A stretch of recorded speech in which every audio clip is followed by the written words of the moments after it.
Hello there, BookTube. My name is Daniel. Welcome back to my channel, Guilty Feet. I've got no rhythm. And today I'm going to continue. I just finished making the video 5 minutes ago with the first 151, comparing the top 100 books of the 21st century, the version that the New York Times put together when they polled lots of readers and book people, and then the readers who sent in their own top 10s. I'm looking at them side by side and talking through the ones I've read. As I said, I've read 65 of the New York Times list, 61 of the readers list. There's an overlap of 39 books in the 200, and 100 to 100, there's 39 books that overlap. I don't think it's the same books in each case that I've read. Anyway. Let's carry on going through this list. And one thing I noticed I just was watching the footage from the first half, is that I probably should have shaved. I think I will do before Shabbat. And B, I look absolutely dreadful. I moved some chairs out of the way, and basically this is just going to be more the same. Okay, let's do the New York Times list. We count down from 50 to number 1. Now, 50 on the New York Times list is Trust by Hernan Diaz, which I discussed already in the last one. I haven't read it. I'm not sure I will. 49, The Vegetarian by Han Kang, which this is a strong book. This is translated by Deborah Smith from the Korean. Strong book that people have strong reactions to. But I found this a book about female agency to be really compelling. It worked for me on every level. It's can be brutal. It seems violent at times, but it felt very. This was not an analogy. This was not a metaphor. This was something real about women and men and their relationship to food and each other. 48, Persepolis by Marjane Satrapi. I've read, this is supposed to be books 1 or 2 or just 1. I've read them both. And terrific, great works. Nice to see a graphic novel in here. 47 on the New York Times list is A Mercy by Toni Morrison. I just never really got on with Toni Morrison. I read A Mercy last year because it won the Tournament of Books winners. Of all the books that had won in 16 years, they put them in a quarterfinal, semi-final and finalist, and A Mercy won, so I thought I should order a copy and read it. And again, failed to connect with Morrison, really.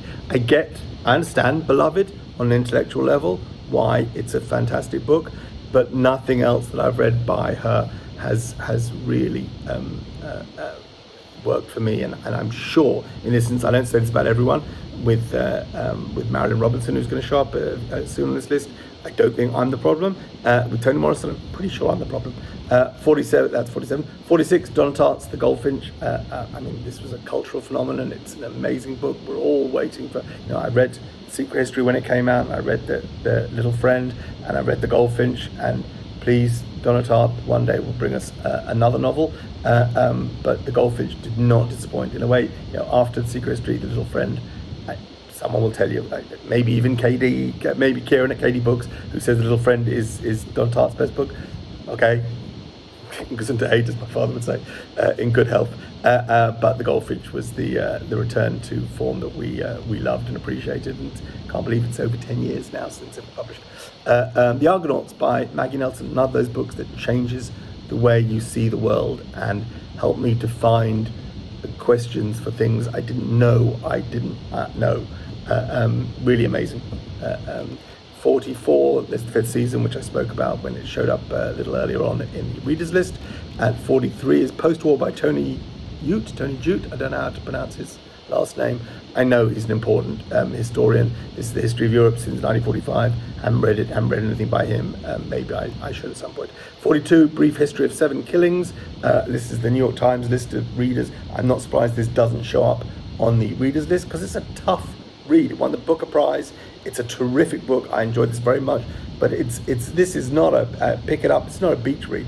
It's a tough read, and perhaps why I haven't started yet his trilogy. I thought I'd wait till he's finished it all, and maybe I'll get to it. But this was not easy reading, but this was worth the effort. 41, Small Things Like These. We spoke about that when it showed up on the other list. Okay, that's 50 to 41. Let's do the readers list, 50 to 41. And 50 is James by Percival Everett, which I've got. I haven't read yet.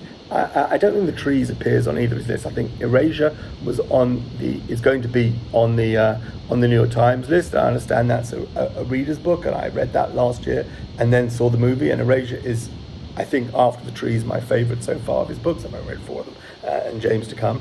But I think The Trees, James will have to be amazing to beat The Trees in my book. And I understand James is amazing, but The Trees, blew me away. 49 Gone Girl. Yeah, to me this is quite a surprise that it wasn't on the other list. I hated this book. I felt manipulated. I thought it was a nasty bit of work, deeply cynical towards the readers, just a sort of an AI-fashioned work of twisty, page-turning fiction, which made me despise the author and the book itself. But I can't argue with its inclusion because I could not stop reading it. I just hated myself for being manipulated in that way. And then the outcome, no spoilers, was so thoroughly rotten and made everything that I'd read just tainted it even more. Just a horrid book. But I'm not surprised. I was surprised not to see it on the New York Times list. Not surprised to hear. 48 On Earth, We're Briefly Gorgeous by Ocean Vuong. Yeah, fantastic. Loved that very much. Just a deeply felt and beautifully written work. 47 Lessons in Chemistry by Bonnie Garmus. A bit of recency bias. Just avoided reading the book. It just seemed a little too popular for me. A little too sort of crawdads for my taste. I happened on a recent dull afternoon to burn through, I think it's an 8-part miniseries with Brie Larson in the role, and when I say I burned through it, I watched every episode, all 8 episodes at double speed, and anytime there's sort of a slow winding walk up a garden path to the front door, I'll skip forward 5 seconds. But I did watch the whole thing. Larson's performance is just delicious. The whole thing was a delight. I don't feel that Bernie need to go back and read the book, and I'm always, once I read the book, don't watch the miniseries. I don't know why I watched the miniseries. It really literally was bored, didn't anything to do. But once I started, I wanted to get to the end of it and see where it was going, and I enjoyed it. So good luck if anyone who read Lessons in Chemistry and got that feeling from reading the book. Well done. 46 Song of Achilles, kind of avoided this sort of popular book snobbery by Madeline Miller, but I know hugely popular, as is the sequel. Cersei is the sequel, right? There by Tommy Orange, again recency bias. I know his latest book is popular. I read There. I didn't think there was any there. 44 The Heaven and Earth Grocery Store is my favourite book of last year by James McBride. Doesn't appear on the list because I think too recent to have appeared on the New York Times list, but like that book. 43 Between the World and Me by Ta-Nehisi Coates, like that very much. Found a copy in a free library of We Were in Power for 8 years, and I haven't read it. Maybe this year's election results will spur me to go back and visit that. It's a thicker book. Between the World and Me is a tough read. 42 The Brief Wondrous Life of Oscar Wilde by Junot Diaz.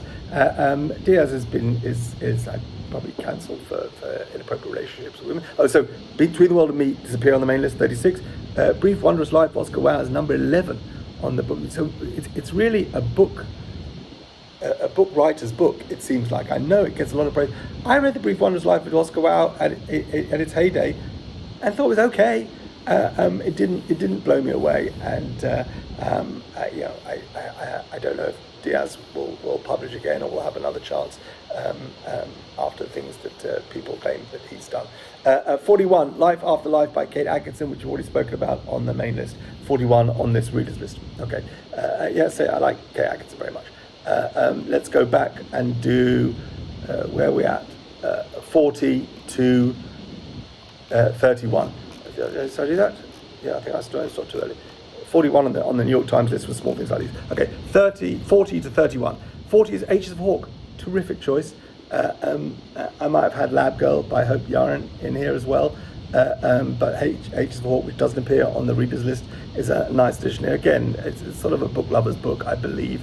I'm not sure it had wider appreciation, and Lab Girl may even be better, but it's a terrific book. 39, Visit from the Goon Squad. I think that shows up in the readers list as well. Jennifer Egan, yeah, that was everything it promised to be. The Savage Detectives, that's the other Roberto Bolaño with 2666 or whatever that is. I haven't read either of them. That's also translated by Natasha Wimmer. That's 38 on the New York Times list. 37 is The Years by Annie Ernaux. I've only read one Annie Ernaux so far, which is The Happening, which I loved. If I get her books more cheaply, I would read more of them because they reach 120 pages, and based on my experience of The Happening, very readable. You know, just a real sort of you know, I guess mining some of the same vein as say Knausgaard, but doing it with brevity and wit and you know, but similar kind of self-awareness and ability to describe personal history as sort of fictional reality, which I found very engaging there in its longest of long forms, and in say the one I know that I read. This one, The Years, is translated by Alison Strayer. I don't remember if she translated also the version, The Happening. 36 here is Between the World and Me by Ta-Nehisi Coates. This is the New York Times list again. 35, Fun Home by Alison Bechdel. Love Fun Home, love Alison Bechdel. I saw the musical version of Fun Home on Broadway, which won awards, I believe. It was amazing. I love the song Ring of Keys, and I have it on my playlist. And yeah, the musical actually made me love the book even more than when I read the book. But happy to find it, you know, to see it on this list. Why not? 34, Citizen by Claudia Rankine. Sorry, I'm drying up. Yeah, I like Citizen very much. That amazing section on Serena Williams and how she's been treated will remain powerful, and I think 60 years from now we can revisit that when we only remember Serena Williams and we don't get to enjoy watching her play anymore, and we look back and say, how is it possible that the most successful athlete of all time was treated so poorly, with such racism, such misogyny, and we saw it all happen. It unfolded in front of all of us every day, every time. We spoke about that, and we venerated her and watched people next to us and maybe us pull her down in these very base and crude ways. 33, Salvage the Bones by Jesmyn Ward would be in my top 5. That's the New York Times list, made it 33, happy to see it and deserve it. 32, The Line of Beauty by Alan Hollinghurst, a book that I think most forgotten. The book won the Booker Prize. I just rescued it from my sister-in-law's library in London, my copy, which I was in her house in London, opened up, there was my name, so I brought it back here because I haven't had a copy for a while. Yeah, stunning book with that amazing set piece in the middle where our narrator or point of view character is in a dinner party and suddenly finds himself dancing with Margaret Thatcher. Tremendous. White Teeth by Zadie Smith at 31 on this list. It's Zadie Smith's debut from 2000. I think she's got even better since then. So On Beauty is on this list. I think The Fraud is also tremendous. I don't think it appears on either list. I don't remember, maybe it's on the other list. Okay, back to the readers list, 40 to 31. At 40 is The Kite Runner by Khaled Hosseini, which I liked, but have reservations about. Olive Kitteridge is at 39, which is 74 on the New York Times list. The Great Believers is at 38, 64 on the New York Times list, but I haven't read it. Has The Nickel Boys here at 37, which good. I don't think it's as good as The Underground Railroad. I think it's darker and more unrelenting in some ways. But yes, powerful book and amazing to won back-to-back Pulitzers, I think it was. 36 is The Year of Magical Thinking by Joan Didion. It's number 12 on the list, so we haven't got to it yet there. On the New York Times list is the readers list. Again, astonishing work.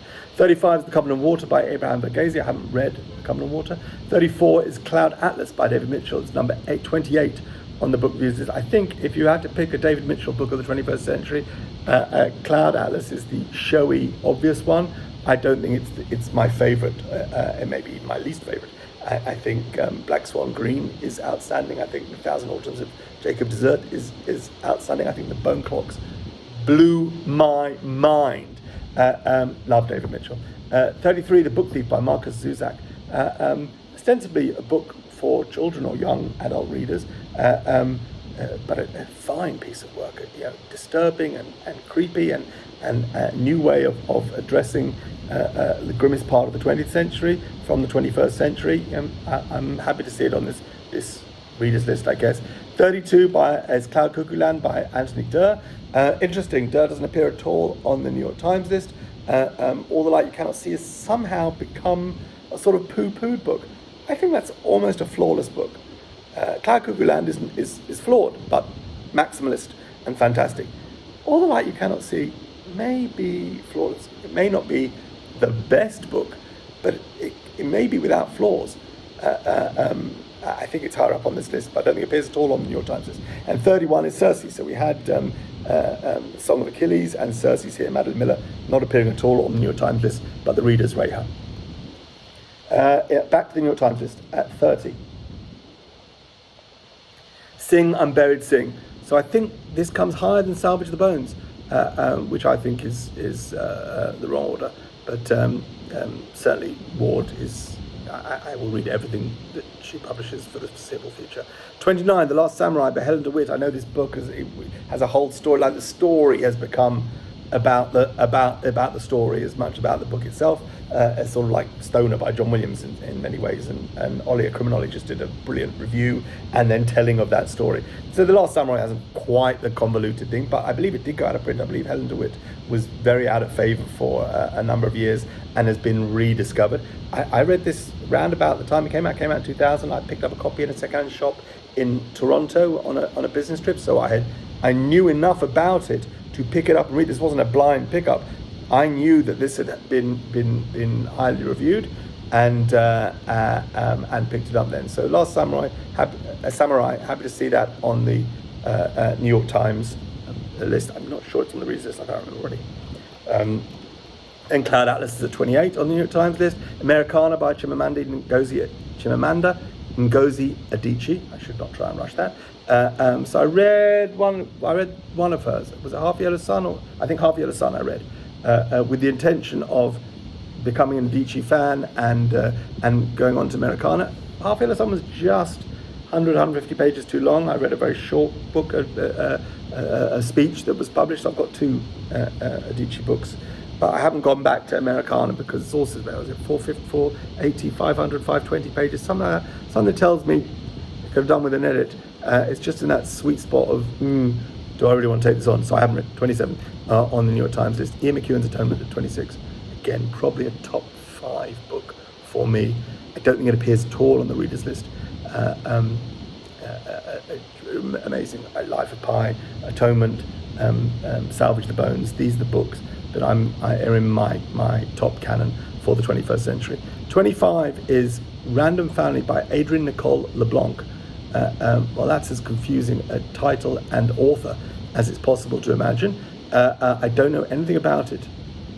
Published in 2003, and this is what the New York Times says. More than 20 years after it was published, Random Family still remains unmatched in depth and power and grace. Well, that doesn't help me at all. A profound, achingly beautiful work of narrative non-fiction. Okay, now we know at least which world we're in. It's a standard bearer of embedded reportage. LeBlanc gave her all to this book, writing about people experiencing deep hardship in their full, lush humanity. I mean, okay, I like a good narrative non-fiction. I'm not familiar with this book at all. So I'd have to have, my TBR would have to be low, and I would have to stumble across it really, probably to pick it up. 24, The Overstory by Richard Powers. Again, we're in the New York Times list right now. 24, yeah, The Overstory was great. I think Franzen's purity, probably, maybe the books are in conversation with each other. I think I probably prefer that to this. But The Overstory is great. Hate-ship, Friendship, Courtship, Loveship, Marriage, Alice Munro. This was the first, maybe the only Alice Munro that I've read from 2001. Liked it very much. Then, 22, Behind the Beautiful Forevers by Catherine Boo from 2012. This is like someone has slipped in a fake book to try and see if we're reading it properly, because I have never heard of any. So if you've read this book and this is showing you, this is one of the greatest books of the 21st century, then I am an even bigger idiot than you already imagined, because I know nothing about this. 21, Evicted by Matthew Desmond. Did that already show up on the list? Yeah, again, I haven't read this. compares it to Barbara Ehrenreich, which I also haven't read. So that's 30 to 21 on the New York Times list. Let's do 30 to 21 on the readers list. 30 is A Visit from the Goon Squad, which we've seen, was 39. 29 is Say Nothing by Patrick Radden Keefe, which is coming up on the New York Times list. I think far superior. They've also got the Sackler one at the end of the readers list. Say Nothing, I think, is superior. Is one of the great works of non-fiction that I've read. 28, Cutting with Stone, also Abraham Verghese, which I haven't read. Normal People by Sally Rooney at 27. I mean, yes, I enjoyed it. So I'm trying to remember which one. Conversation with Friends is the first one, which left me cold because none of those conversations sounded like actual conversations. Normal People I really enjoyed. And I was on board the Sally Rooney train for I made it one stop before I got, someone pulled the emergency brake and got thrown off by the lack of question mark and the awful self-involved nonsense of Beautiful World. Where are you? I always say, where art thou? Will I read Intermezzo? Maybe. Who knows? Normal People is good. Whether it's one of the great works, I don't know, but it's good. 26, you've got The Corrections. This is the readers list, and it's top 10 on the on the New York Times list. So good to see it here. Gilead is at 25 on the readers list, also top 10 on the New York list. We haven't got to it yet. Didn't get it. Bel Canto, 98 on the New York Times list, and this is 24 on the readers list. 23 is The Warmth of Other Suns by Isabel Wilkerson, which I haven't read, but has an astonishingly high placing on the New York Times list. 22, Hamlet by Maggie O'Farrell. Yeah, this is an egregious miss from the New York Times list. Hamlet is a astonishing work, really, really amazing. 21, Homecoming by Yaa Gyasi. I mean, that's a great debut. Is it a better book than Hamlet? I don't think so, but okay. 20, The Amazing Adventures of the Cavalier. We're done. 21. So now let's do 20 to 11 in the New York Times list. At 20, you've got Percival Everett by, Erasure by Percival Everett. Why did I say Percival Everett is the title? Because he has a book called Percival Everett. Anyway, Erasure by Percival Everett, fantastic book, outstanding movie. Just go enjoy the whole lot. If you like books, you will love this. That's what I'm saying. 19, Say Nothing by Patrick Radden Keefe, about the troubles in Northern Ireland that I lived through. A lot of these things in the 70s and early 80s, my childhood was very real to me, and this is some astonishing writing about it. 18 is Lincoln in the Bardo by George Saunders, deserving its place, won a Booker Prize. It's unlike anything else you might have read. At 17 is The Sellout by Paul Beatty, which I didn't love, and I liked Paul Beatty a lot more when I heard him speak and he signed the book for me, because he was just a charming, modest fellow. Also won the Booker Prize, I think, the first American when they opened it up to non-Commonwealth writers. It's a good book. I didn't love it, let's say, in a way that I loved. I'm trying to compare a book by a black author about slavery. The Known World is a great book. The Sellout was trying a bit too hard to be funny for my taste. Then Cavalier and Clay at 16 on the New York Times list. 15, Pachinko by Min Jin Lee, and I know this is on the readers list as well, quite hard. I did not like Pachinko. I thought there was a lot there and a crappy ending. I thought there was just a lot of personal grudges being brought out, and didn't love that book. Outline by Rachel Cusk is the first in the trilogy. It's the first Rachel Cusk I read. I haven't even finished the trilogy yet. I've read this Transit, I think is the second one. I've got the third one still on the shelf. Outline is great. I read it. My wife read it. It's just different and unusual. Great to see that number 14, and that it's a book lover's book, I think, as much as anything. But I can't remember if it shows up on the readers list as well. 13, Cormac McCarthy's The Road. I'll take it. I don't have the disdain for this book that others have. I think my experience with The Passenger has tainted a lot of how I feel about Cormac McCarthy. I never went back and read Stella Maris. The Border trilogy still is astonishing. 3 books for me, and The Road, as bleak as it is, was an amazing read. Number 12, Joan Didion's The Year of Magical Thinking, which we already had on the readers list. And number 11, Oscar Wilde, Junot Diaz's book, is number 11 on the New York Times list. Going 20 to 11 on the readers list, you've got Amazing Adventures of Cadbury and Clay at 20, Americana at 19. All these books we've seen already. Middlesex at 18, Atonement by Amy Kuhn at 17, Lincoln in the Bardo at 16, The Road by Cormac McCarthy at 15. 14 is Wolf Hall, top 5 in the New York Times list. 13, The Underground Railroad. This is the readers list. 13 on the readers list, Underground Railroad, higher on the New York Times list. 12, we've got The Overstory, which we've already seen on. It shows up higher here. 11, a book that doesn't appear in the New York Times list, is A Little Life. Again, probably missed from that list. And maybe if I've spoken of some books as the book lover's book, a book lover's book, this is a book reader's book. I think I fell hard for A Little Life. I think the kids say got me in all the feels, but I wept through this book. And if I sit and think about Jude and Willem for too long, I'm happy to have another good old weep. I think it's a special work. I don't think it's misery porn. I think it has some of the most beautiful scenes that I've ever read. I think when Jude is adopted by his mentor-in-law, I think it's just a wonderful, warm, loving, empathetic book about people whose lives are marred by horrific things. I love A Little Life. I'm glad to see it high up on the readers list at number 11. Let's go down through the top 10 for the New York Times list. Taking you into the top 10, we have at 10, Marilynne Robinson's Gilead.